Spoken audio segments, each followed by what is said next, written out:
Le damos la bienvenida a la profesora María Alejandra. Ella va a estar acompañando con un taller, ya nos va a explicar de qué se trata, cuál es la metodología, pero lo importante es resaltar que el día de hoy estamos celebrando la conmemoración del Día de la No Violencia y el compromiso que tenemos nosotros como estudiantes, como docentes, como ciudadanos con respecto a la paz. Entonces le voy a dar la palabra a la profesora para que se presente y nos cuente en qué consiste el taller del día de hoy. Muchas gracias, profe. Bueno, buenas tardes para todos y para todas. Les doy la bienvenida a este espacio. Les agradezco por acogerlo, por asistir. La idea entonces es que sea un espacio en donde pensemos nuestras prácticas como maestros o maestras, sea en formación o sea en práctica, más allá de lo académico y más en torno al relacionamiento con esos sujetos que confluyen en la escuela, ¿cierto? Que realmente como a lo que nos vemos abocados en el día a día. Como lo dijo la profe, mi nombre es María Alejandra García Romero, soy coordinadora de convivencia del Colegio Gimnasio Cantabria, ubicado en La Estrella, y bueno, desde allí, desde la práctica, pues es que vengo como a proponerles lo que vamos a abordar en este espacio. La idea entonces es que tengamos dos momentos. Un primer momento sería una aproximación conceptual hacia lo que históricamente ha sido la escuela, cómo la hemos comprendido, para que conversemos un poco también en torno a ese nuevo binomio que se denomina como convivencia escolar, y finalmente una propuesta más de índole personal debido a unas búsquedas que he ido realizando más académicas en torno a lo que es la no violencia, cómo podríamos relacionarla con la convivencia escolar. Y finalmente proponerles un ejercicio práctico, pero en pro de que ese ejercicio puedan emularlo en algún momento ustedes en las escuelas donde ustedes vayan a habitar. ¿Listo? Entonces, antes de empezar como esta aproximación conceptual, y ahorita vamos hilando como los por qué de cada una de las cosas que vamos a hacer, yo quiero invitar, por ejemplo, en este momento a la profe María Mercedes a que miremos esa imagen. Es de este libro que se llama ¿De quién es esa sombra? ¿Cierto? Que aprovecho también para decirles que todo aquello que sea expresión artística y que nos pueda servir para humanizar la práctica docente, pues siempre va a estar muy bien y siempre nos va a servir. En este caso, pues yo soy un amante de la literatura infantil, trato siempre de llevarla a las esferas académicas en donde yo me mueva, porque siento que habla de la vida. Entonces, profe, ¿de quién es esa sombra? ¿Será la sombra del paraguas? Sí, vamos a ver. No, es la mía, soy el murciélago. ¿Alguno de los profes que están al ladito? Profes, ¿de quién es esta sombra? ¿Será la sombra de los lentes? ¿De dos ratones? Puede ser. Vamos. ¿De las qué? De las patas del murciélago. Ya vamos enlazando con la anterior. Vamos a descubrir de quién es esa sombra. No, es de nosotras, las serpientes de cascabel. Y vamos a hacer una última sombrita. Caro, ¿de quién es esa sombra? ¿Será la sombra de una bota?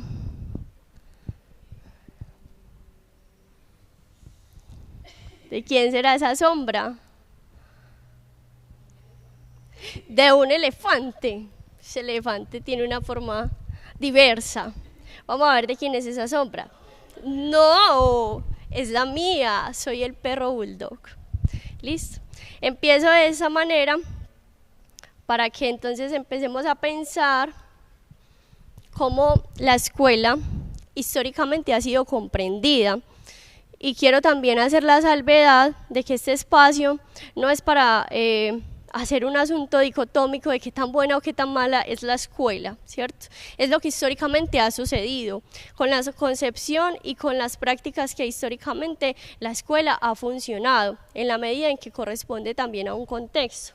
Y no vamos a hablar de la escuela en términos generales, en términos globales, vamos a hablar de la escuela colombiana, que es lo que en ese momento nos acontece, ¿cierto? Y lo que habitamos y lo que nos pensamos en las aulas. ¿Qué es lo que ha sido la escuela colombiana a través de la historia? La escuela colombiana a través de la historia ha sido un dispositivo de poder, ¿cierto? Un dispositivo de poder en el cual confluyen diversos discursos de índole política, de índole económica, de índole religiosa, ¿cierto? Y la escuela históricamente ha adiestrado, ha vigilado, ha castigado, ha controlado y ha normalizado, ¿cierto? ¿Por qué lo ha hecho o cómo lo ha hecho? A través del pensamiento, a través de los cuerpos de esos sujetos que están ahí en la escuela, ¿sí? Y quiero que entonces pensemos esto en términos de un verbo, para que sea como más fácil de comprender. La escuela, en términos históricos, ha desconfiado, y en tanto ha desconfiado de los sujetos que confluyen en ella, pues yo los tengo que vigilar y los tengo que controlar. Pero ¿por qué ha desconfiado de la escuela? Para que no satanicemos a la escuela, porque nosotros hemos sido escuela, fuimos estudiantes, nos estamos formando como maestros o somos maestros en acción, ¿cierto? ¿Por qué la escuela ha actuado de esta manera? A pesar y debido a lo inenarrable de lo que ocurre en el contexto colombiano, y por eso fue muy oportuna la apertura de la profe, a pesar y debido a lo inenarrable. Hemos vivido en un contexto, en un país donde ha habido un conflicto armado muy fuerte y donde además han confluido un montón de violencias. La escuela ante eso también se blinda, también podría tener otras posibilidades, sí, pero lo que ha hecho históricamente es blindarse, entonces yo normalizo, para que estos sujetos que estén acá, pues por lo menos yo los pueda controlar y no hagan parte de esas dinámicas, ¿cierto? Esta es una fotografía de este librito, que se los quiero pues como mostrar e ir recomendando, que es del Centro Nacional de Memoria Histórica, que se llama Narrativas de la Guerra a través del paisaje, ¿cierto? Que a veces me parece como un poco más respetuoso, porque a veces los rostros humanizados de la guerra nos cuestan un poquito más y nos generan más sensibilidad. Pero esta fotografía es del 2017 y es como lo que queda de una escuela, ¿cierto? Esa es una escuela ubicada en el sur de Antioquia, entre Sonsón y Argelia, que fue ocupada por grupos armados, por grupos paramilitares y por grupos guerrilleros. Es decir, no fueron los sujetos que confluían en la escuela, los maestros, los estudiantes, los padres, que dijeron vamos a abandonar esta escuela. Fueron agentes externos que hacen parte del contexto, que hicieron que esa escuela pues quedara en ruinas, ¿cierto? ¿Qué pasa con la historia de los sujetos que estaban ahí? No sabemos. De pronto algunos siguieron escolarizados, de pronto otros no, ¿sí? Entonces ahí es donde les digo, la escuela es muy compleja, no es ni buena ni mala, ha funcionado de esa manera. Ha funcionado de esa manera a pesar y debido a las violencias. La foto anterior era del 2017, pero estos titulares son del 2024, incluso del mes anterior, de septiembre, llevamos 2 días de octubre, ¿cierto? Y ustedes ya se toman el tiempo para irlo leyendo y para decir, yo ya entiendo por qué la escuela es tan compleja y por qué no podemos decir que es ni buena ni mala y por qué el objetivo de este espacio es que nos pensemos la humanidad que está en la escuela, porque la humanidad que está en la escuela no la resolvemos disciplinando, ¿cierto? ¿Cuáles son las faltas? ¿Es muy grave? ¿No es muy grave? ¿Qué hacemos? ¿Cómo castigamos? Porque es un asunto cultural, es un asunto con el que hemos crecido, de escuchar o de habitar, sea el conflicto o sea las violencias. Es como eso hace que la escuela se complejice y que lo académico a veces no cobre tanto efecto porque lo que está de fondo, que es lo humano, no se ha resuelto o estamos en ese proceso de resolverlo, ¿cierto? Entonces, la escuela ha desconfiado, claro, debido a todo esto. Entonces, aquí conecto, ¿por qué el ejercicio de las sombras? Porque muchas veces la escuela se ha quedado con la sombra, ¿cierto? Claro, yo soy la sombra del paraguas, pero de pronto si me miran un poquito mejor, es que es un murciélago que está ahí camuflado. Si me miran un poquito mejor soy el perro bulldog, ¿cierto? Entonces miren que todo va cobrando como sentido y se va enlazando. ¿La escuela qué puede hacer? Profes, yo se los propongo como una posibilidad, no como un imperativo categórico, porque a veces también a los maestros y a esa escuela, bueno, que ¿quién es la escuela? Somos todos, somos nosotros.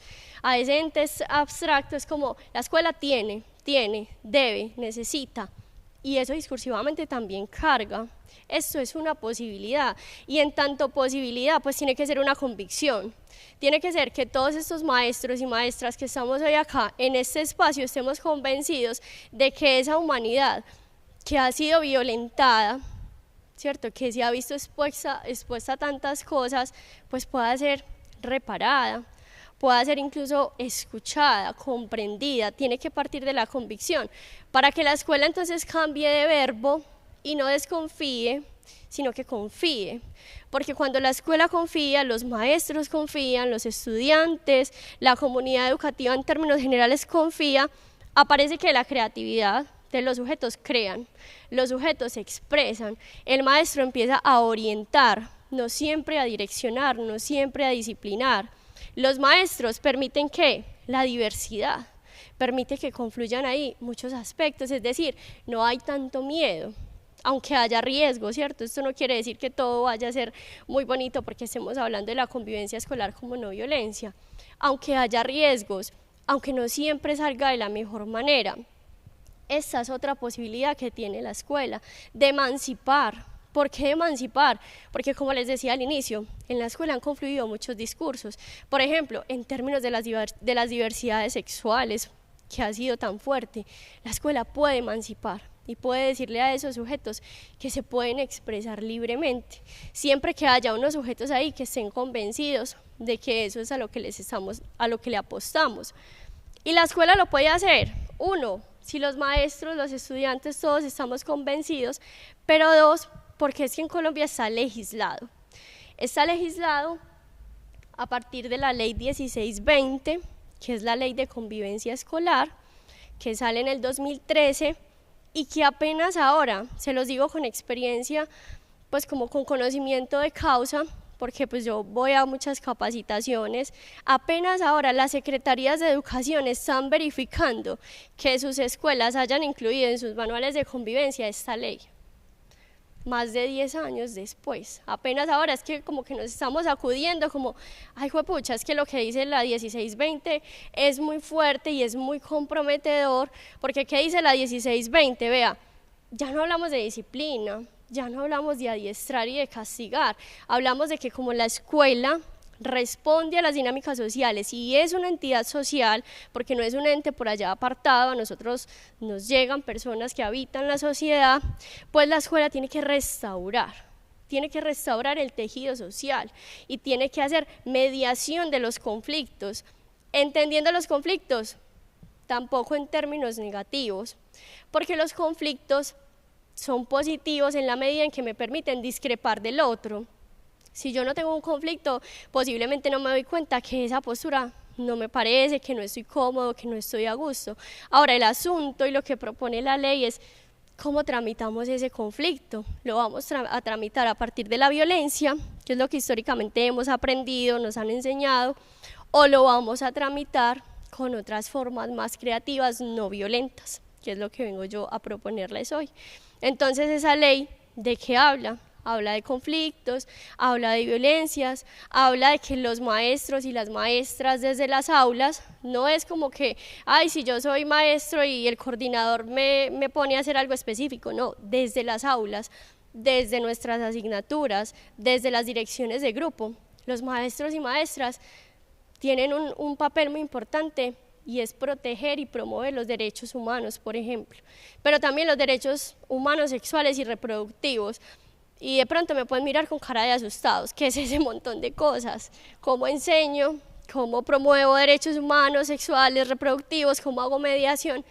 Se van a dar cuenta, y ahorita pues con el ejercicio práctico, que uno sí lo puede ir interiorizando. Difícil, claro, la labor docente es difícil, en tanto nos exponemos a la humanidad del otro, pero que de manera paulatina sí va cobrando más sentido y más significado, sobre todo desde la experiencia, cuando los sujetos tienen iniciativas para resolver sus conflictos, porque eso también es lo que se propone la ley. Bueno, en primera instancia hay un maestro, una maestra que media esos conflictos, pero en la medida en que los estudiantes vayan teniendo más herramientas, vayan utilizando más la palabra, formas no violentas, pues el conflicto ni podrá escalar al profe, lo podrán solucionar ellos de manera personal, ¿sí? ¿Y qué dice también la 1620? Hay 4 eslabones fundamentales: la promoción, la prevención, la atención y el seguimiento. Y si comprendiéramos que haciendo promoción y prevención no se atiende tanto y no se tiene que hacer tanto seguimiento, ahí está la clave. Es decir, en la medida en que hablemos más, por ejemplo, de las violencias en la escuela, en la medida en que como maestros y maestras les expliquemos algo sencillo a los chicos y a las chicas, y es que a través de un chiste, por ejemplo, yo puedo promover la xenofobia, yo puedo promover el racismo, yo lo naturalizo, ¿cierto? En la medida en que en el discurso de las maestras y de los maestros esté esto instaurado, eso se va volviendo cultura. ¿Es paulatino? Claro que sí, no es de manera inmediata, pero en la medida en que se hace cultura, pues los mismos sujetos van gestionando esos asuntos. Y finalmente, si se presentan los casos, pues ¿qué dice la ley? Atiéndalos debidamente, con un debido proceso, y hágale seguimiento. Y profes, ahí no estarán solos, ¿cierto? En las primeras 2 instancias, pues uno invita a los profes a que desde sus clases promuevan, prevengan, pero finalmente los directivos docentes también tienen una labor muy importante ahí, y sus futuros coordinadores de convivencia, o el personal de psicología si lo hay, o maestro, maestra de apoyo, ¿cierto? Eso tiene que ser un engranaje para que pueda funcionar y para que le podamos dar vida a esa ley. Entonces, también, ¿qué nos dice el Estado? Mire, es una convicción porque usted lo quiere hacer, pero está legislado, es una obligación, porque en la medida en que se presente un conflicto, y de pronto ustedes han escuchado que bullying en ese colegio, que demandan a ese colegio, ¿cierto?, que se corrobora, que se haya seguido un debido proceso, que ese estudiante haya sido atendido, que se le haya hecho seguimiento, y para eso es que tenemos que generar estos espacios. Bueno, si tengo este caso, ¿qué hago? ¿Cómo lo enfrento? ¿A quién me dirijo? ¿Sí? Eso es básicamente lo que nos dice como la ley. Ahora, lo que les decía como desde el inicio, ya esto es un asunto más personal. Hoy es la conmemoración del Día de la No Violencia, porque es el natalicio de Mahatma Gandhi, ¿cierto?, quien lideró el movimiento independentista de la India. Mahatma Gandhi nace un 2 de octubre y él es como el primero en proponer la filosofía de la no violencia, ¿sí? ¿Qué es la no violencia y por qué está así separadito? Porque no es simplemente que no haya violencia, por eso no está separado, ¿cierto? No es simplemente que la gente no se mate, que no haya homicidios. No, no es simplemente eso, es una filosofía de vida. La no violencia nace con Gandhi, y Gandhi dice, vea, tenemos a esos ingleses que nos están oprimiendo, que nos están vulnerando derechos. ¿Cómo vamos a hacer? Para no matarlos, tampoco para omitirlos, porque son mis oponentes, pero en la medida en que son mis oponentes yo tengo que estar más cercano a ellos para poder conversar y para poder entender cómo es que ellos nos están entendiendo a nosotros y por qué es que no generan ese asunto que nosotros necesitamos, que es la independencia, ¿cierto? En tanto eso, la no violencia es una resistencia moral, es una desobediencia civil, porque Gandhi lo decía, si hay una situación injusta, los ciudadanos pueden oponerse civilmente, desobedeciendo, haciendo algo diferente, pero no matando, ¿cierto? No poniendo en riesgo la vida de ese otro, de esa otra. Razonar creativamente y resistiéndose siempre, como les decía, a la no violencia. Aunque ya me adelanté un poquito, entonces acá tienen como el resumen. Nace con Gandhi a pensarse este asunto de la no violencia, pero pues a nosotros nos llega realmente es por el filósofo Aldo Capitini, que en 1931 retoma a Gandhi y dice, vea, Gandhi hablaba de la no violencia, entonces entendamos que es una forma de generar cultura de paz, una de las muchas estrategias para hablar de la cultura de paz. Y pues desde mi postura personal, desde lo que yo he trabajado en el proceso de la maestría, de la especialización, pues yo baso como todo mi discurso en esos 3 autores, en Francisco Jiménez, Carlos Eduardo Martínez y Mario López, ¿cierto? Todos esos son autores pues españoles que trabajan en el Instituto de la Paz y los Conflictos en la Universidad de Granada, por si los quieren rastrear, son muy interesantes, y ellos además pues de teorizar el asunto de la no violencia, se dedican a investigar qué comunidades lo han hecho. Y por ejemplo, algo que no lo tengo ahí pues como en la diapositiva, pero que vale la pena mencionarlo, es que han identificado que las mujeres en los territorios lideran muchas estrategias no violentas, ¿cierto? Las comunidades indígenas históricamente han liderado muchas estrategias no violentas, resistencia civil, ¿sí? Entonces, ¿por qué me parece a mí o por qué dije yo como, pucha, esto deberíamos tenerlo en la escuela? Porque la no violencia le apunta sobre todo a la no deshumanización. Podemos utilizarla para diversos fines, como lo dice acá, para intervención de conflictos, como método de lucha también, para humanizar la política, pero sobre todo para hacer un viaje de introspección. Porque la no violencia me va a preguntar, bueno, tienes un conflicto, tienes un posible oponente, pero ¿cuál es tu viaje de introspección? ¿Cuál es tu relacionamiento con ese otro y con el entorno? ¿Cómo vas a aportar a que ese conflicto pueda ser solucionado de forma creativa y no violenta? Siempre creativa y no violenta. Entonces, claro, en la medida en que en la escuela, ¿cómo aterrizamos eso en la escuela? Siente hablar a dos chiquitos. Yo lo he hecho muchas veces y es lo más bonito. Cuando, por ejemplo, dos chicos de tercero se pelean, entonces ellos llegan donde uno con toda la emocionalidad del caso. Es que me cogió el juguete y es que esto y lloran, y, ¿cierto? Usted primero permite la emocionalidad, trata de volverlos a la calma con agüita, escuchándolos o permitiendo el llanto, pero cuando usted le dice a un chiquito, ¿qué propones? ¿Cómo te sentirías mejor? O sea, es hacerlos parte, y eso es lo que dice la 1620, o sea, involucre a los actores del conflicto. ¿Cómo te sentirías mejor? ¿Qué tiene que hacer el amiguito? Pues que no me vuelva a coger el juguete y que me pida disculpas. O sea, ahí la escuela se sale de eso que históricamente nos han dicho que ha adiestrado. Esta es la forma. Te le quitaste el juguete, lo hiciste llorar, este es el castigo o esta es la forma porque está establecida. La escuela en este momento es más dialógica, más de conversar, de que las partes estén de acuerdo, y no solo los chiquitos, hay cosas que tendremos que activar a las familias. Papás, pasó esto, familia, pasó esto. Nosotros pensamos que es importante acudir a esta forma. ¿Qué creen ustedes? ¿Que han conversado en la casa? Porque a veces los adolescentes, los niños y las niñas dan más detalles allá que en el colegio, ¿cierto? Han dado más información. Entonces es un asunto que pone a dialogar a toda la comunidad educativa. Y finalmente, como les decía, Gandhi siempre hablaba de mantener el contacto con la contraparte, ¿sí?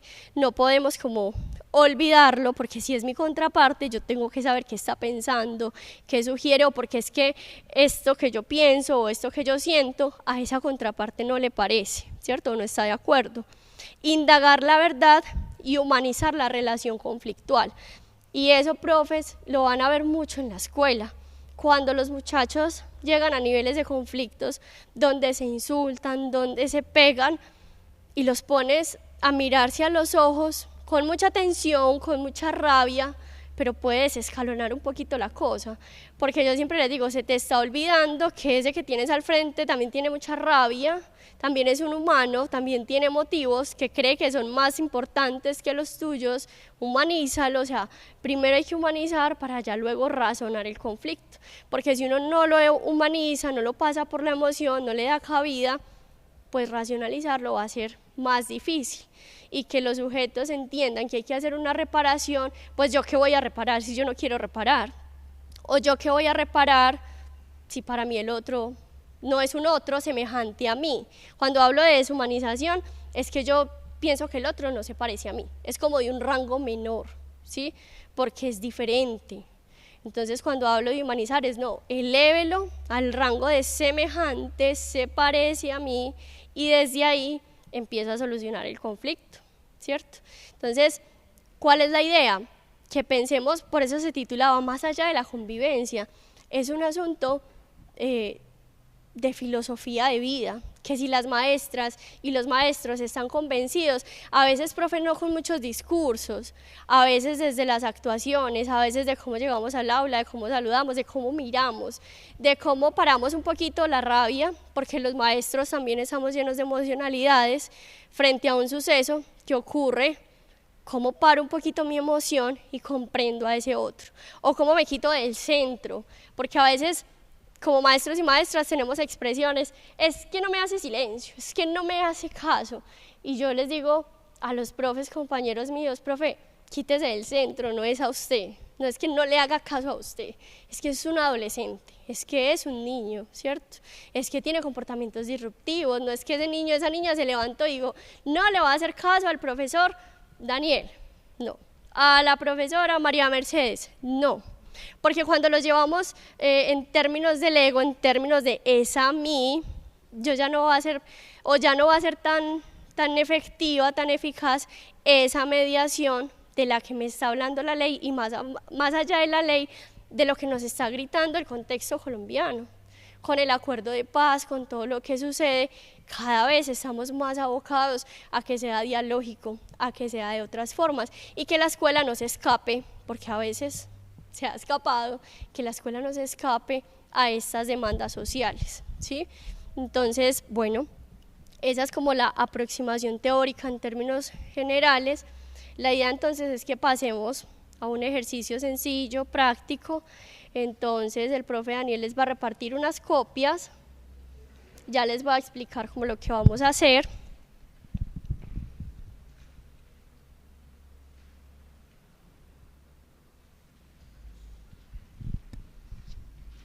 La idea es que vamos a pensarnos como parte de un grupo de la escuela, es decir, de primero a 11º grado. Vamos a pensarnos como parte de ese grupo. Bueno, esa copia, perdón por hacer la debida referencia, que acaba de entregarles el profesor Daniel, pertenece a este libro que se llama El reto de la convivencia escolar. La profe, una de las compiladoras es la profe Isabel Puerta Lopera y es una profe de acá de la universidad, muy tesa, ha trabajado mucho el asunto de la convivencia por más de 25 años, entonces la invitación también es a que leamos nuestros autores, porque muchas veces entonces vamos a hablar de pedagogía, no, vámonos hasta Pestalozzi, hasta Comenio, no, acá hay profes que se han dedicado mucho al contexto colombiano, a hablar de la convivencia o a hablar pues de los temas que le atañen a la escuela. Entonces esta partecita que les acabo de entregar el profe está acá en este libro y hace parte de un capítulo que habla de los rituales en la escuela, como cuando la escuela se ritualiza propicia más una sana convivencia o una convivencia no violenta, ¿sí? Entonces, como somos parte de un grupo, yo les voy a plantear la siguiente situación problemática. Como profes, nos llega el reporte de que le entregaron ese dibujo a un estudiante. Es un caso real, ¿cierto? Obviamente no voy a mencionar nombres. Le entregan ese dibujo a ese estudiante con la intención de herir su emocionalidad porque le dijeron que ese es su papá. Y a su papá lo han discriminado porque es negro. Entonces miren cómo está pintado, deshumanizado, ese muñeco no tiene ojos, no tiene boca, es negro. O sea, lo que les importó ahí enunciar es que era negro y que posiblemente pasaba algo para esos estudiantes malo con ese ser negro, ¿cierto? En ese contexto hubo un estudiante que lloró, que se desbordó, que se sintió muy mal y que el asunto estuvo tan complejo que incluso el profe que estaba en clase lloró porque no sabía cómo acompañar a ese estudiante, cómo decirle que no había nada malo con su papá porque tenía la piel negra, ¿cierto? Esa es una primera situación. Y en el mismo grupo aparece esto pegado en un locker que dice: gay el que me robe. ¿Sí? Gay el que me robe. Entonces lo que les decía ahora, los discursos que llegan a la escuela llegan y de manera muy fuerte, profes. Entonces estamos dando una clase de biología, supongan, de ciencias naturales, de matemáticas, y vemos eso. El maestro tendría que parar y hacer por lo menos una pequeña reflexión en un primer momento o sea, ¿por qué de esa manera? ¿Qué es lo que pasa con ser gay? ¿Sí? ¿Y por qué lo utilizamos para señalar? Entonces, porque eso pasa mucho en las escuelas, el que me robe es gay, el que no se siente es gay, el que no corre es gay, ¿cierto? ¿Cómo desarticular para que esos sujetos que se enuncian desde la diversidad sexual no se sientan excluidos o no sientan que es que hay algo mal en ellos por ser gay, ¿sí? Porque entonces, como en la escuela confluimos todos, ¿cómo hacer para que todos estemos un poco tranquilos, ¿sí? Entonces, ¿qué les propongo yo? Si les suceden estos casos u otros que pueden llegar a la escuela, hay una metodología que está explicada pues ahí, que se llaman prácticas restaurativas, que eso es heredado de la ley, ¿cierto? Ya no hablamos de justicia retributiva, sino restaurativa, es decir, yo no pago acción con castigo, sino que yo restauro. Miro a ver cómo voy a arreglar eso que hice que no estuviera bien, cómo voy a subsanar, cómo voy a tejer otra vez esas relaciones. Entonces, lo que yo les propongo, una de tantas formas, es que si ustedes son maestros y maestras de ese grupo, porque esas dos situaciones son del mismo grupo, puedan hacer en primera instancia una práctica restaurativa que se llama el círculo de la palabra. En el círculo de la palabra, la idea es que finalmente, esto también tiene como una concepción teórica y es atender a este modelo de capas para la intervención. Y ese modelo lo hemos tomado de salud pública, porque en la salud pública dice, vea, primero, por ejemplo, para el consumo de sustancias hay que hacer una intervención o una prevención universal. Luego de ahí nos damos cuenta, ¿quién necesita más intervención, más ayuda? Hacemos una intervención focalizada y luego una especializada. Entonces, que ustedes lo tienen que hacer así de manera estricta tomando nota, no, pero que sí tengan en su mente que son 3 momentos, o sea, un primer momento universal o general con todo el grupo y de ahí yo voy identificando cuáles son esos sujetos, esas personas que necesitan más atención. ¿Listo? Entonces volvemos a nuestra práctica restaurativa. Entonces somos las maestras y los maestros que dirigimos esa aula, que somos los directores de grupo, ¿cierto?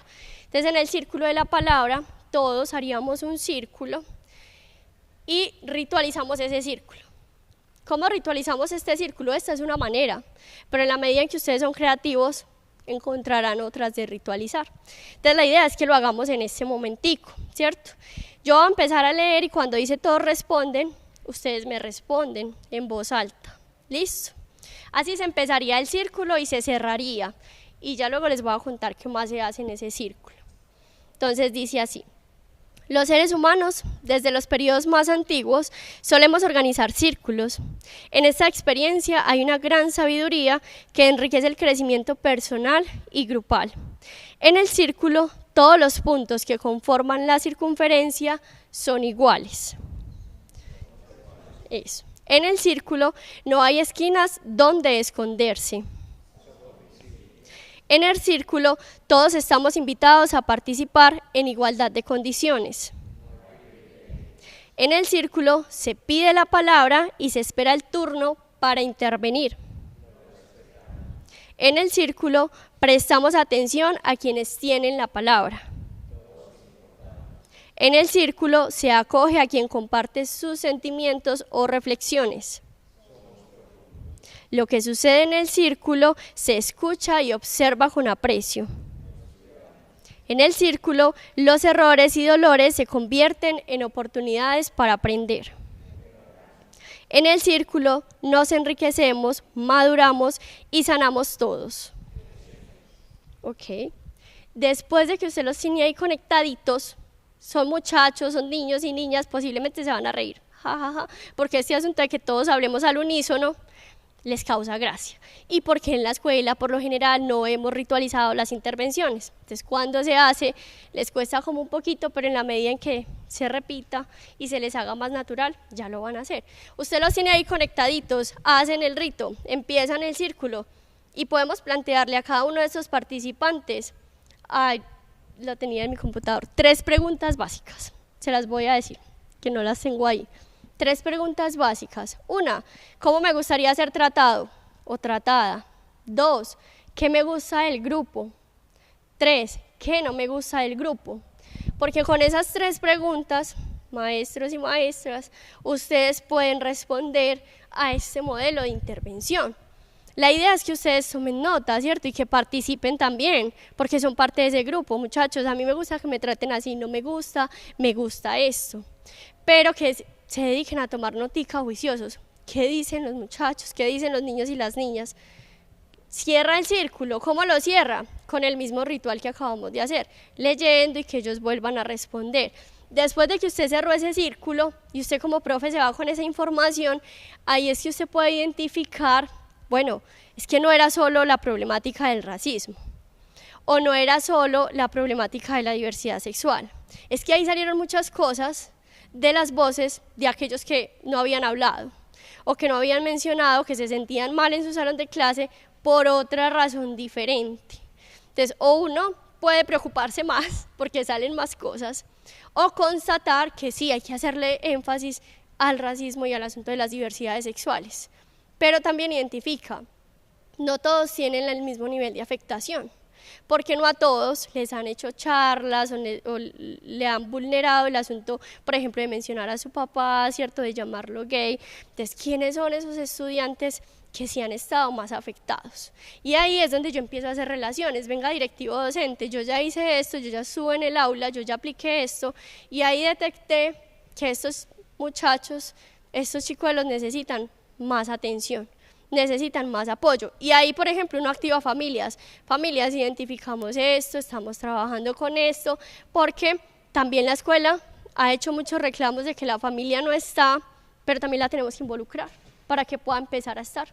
Es dificilito a veces convocarlos, pero en la medida en que más insistimos, más persistimos, pues puede lograrse. Y finalmente, pues serán esas personas encargadas, ¿cierto?, de hacer remisiones y demás, quien hagan las intervenciones especializadas. Pero miren, profes, con un círculo de la palabra, que usted saque una horita de sus clases, usted le da muchos insumos a sus directivos docentes o a los psicólogos, ¿cierto?, para gestionar este asunto de la convivencia escolar, entendiendo además que incluso lo dice la ley, la relación más importante de la escuela, la más importante, es entre maestro y estudiante. No es entre los directivos y los estudiantes, no, es el maestro, porque el maestro es el que está ahí siempre, desde la mañana hasta la tarde. El maestro vio que se le cayó el sacapuntas, lo vio llorar, le ayudó a amarrarse el cordón, ¿cierto? Nosotros en las direcciones hacemos otras cosas, gestionamos con proyectos, ¿cierto? Pero el profe es el que está ahí. Entonces también que se dé en ese lugar es la relación más importante. Entonces, ¿cómo la cuido? ¿Cómo la abono? ¿O cómo le enseño a los muchachos que esto es de a poco, que es paso a paso? Y cómo esto concuerda entonces con el asunto de la no violencia, porque es que hay que parar, muchachos, ¿cierto? Yo podré sancionar, si la sanción va al caso, porque no les quiero decir que en las escuelas no se sancione, sí se sanciona, porque hay asuntos pues muy complejos, pero tiene que estar acompañado de una reflexión o de un acto reparador para que esos sujetos comprendan que el asunto no es solo de castigo, o que yo, a ver, antes yo pago tanto, que pasa mucho en la sociedad, entonces venga, yo le ofrezco esto y ya solucionemos eso. No, pare, piense, comprenda, escuche la voz del otro, ¿cierto? Mire sus ojos, entienda sus emociones, y ahí empezamos un poco a desescalonar la violencia en la escuela y hacemos asuntos no violentos, creativos, ¿cierto? Que sean divergentes. Y se los digo, y con eso voy cerrando, sí pasa, de a poco, claro, pero sí pasa. Si pasa, les voy a contar esa anécdota pequeñita, un asunto de un estudiante que hizo una apuesta. En el colegio donde yo estoy hay muchos conflictos en el fútbol, ¿cierto? Que también nos llegan de afuera, porque entonces lo dan todo por el fútbol en la cancha, y en la cancha antes ya no somos compañeros sino rivales, y también en la cancha es donde yo aprovecho para darle la patadita por la rabia que tengo, por este comentario que me hizo o por lo que pasó. Entonces, bueno, en el colegio pasan muchas cosas con el fútbol. Un chiquito de sexto, en el colegio son muy pequeños, en sexto tienen 10 años, 11 años, apostó una pizza.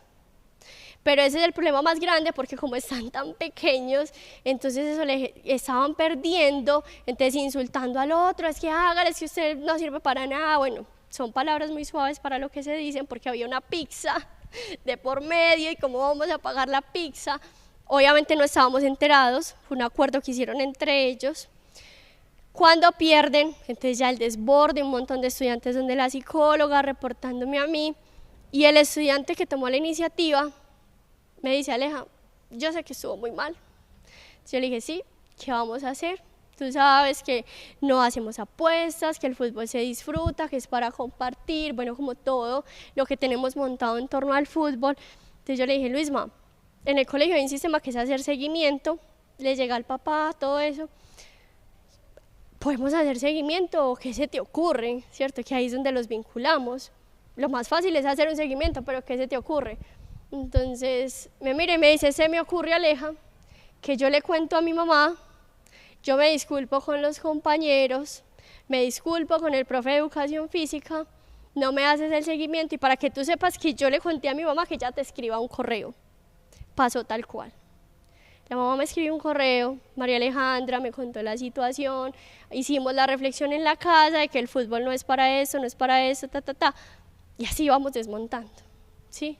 Y esa también son formas posibles de que los estudiantes se acerquen más al profe, a los directivos, porque entienden que yo no todo el tiempo voy a ser castigado, sino que aprendo de la situación, asumo, porque ese chiquito asumió, ¿cierto?, que él fue el de la iniciativa, y propicio nuevas formas, que posiblemente y ojalá, y es la esperanza que tenemos, él replique eso en otros problemas más graves que se presenten en su vida adulta y que no genere violencias en la sociedad o en la escuela. Entonces, este era el espacio Profes. Muchas gracias por escucharme. La idea es que sigan practicándolo y que no pierdan nunca la esperanza. Si perdemos la esperanza, no actuamos, que siempre estemos en pro de actuar. Listo. Muchas gracias.